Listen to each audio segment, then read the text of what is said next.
परम प्रेम श्री श्री ठाकुर अनुकूल चंद्र श्रीमुख निसृत पवित्र स्वास्थ्य सदाचार सूत्र ग्रंथपाठ वैशाखर नव उत्सर्जन मोर परम पुरुष जी पुरणधनी कुलमालिक परम पिता तांक निकटे यह ही एकांत प्रार्थना प्रति प्रत्येक जेपरी निरोग निरापद धीमान श्रीमान कुशल कौशली पराक्रमी क्रियमाण सुस्थ सबल चिरायु होई बंची रहते आउ मोर ई कातर प्रार्थना जेपरी से मंजूर करती।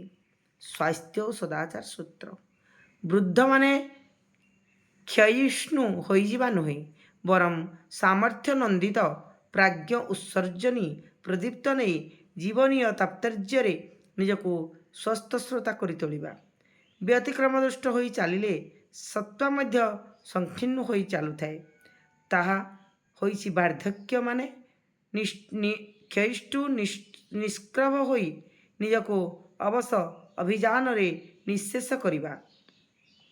तेणु देख अस्फलित निष्ठा नहीं शिष्ट अभिदीपन चलवाक चेष्टा कर जेपरी क्षयिष्णु न होन एहीपरि भाव निजको विनायित कर आउ एही विनायत करने को गले अन्य को मध्य सेहीपरि भाव विनायित करने को हुए एही करिवार महड़ारे ही तुमर अंतरर विनायन प्रतिष्ठा लाभ करिब।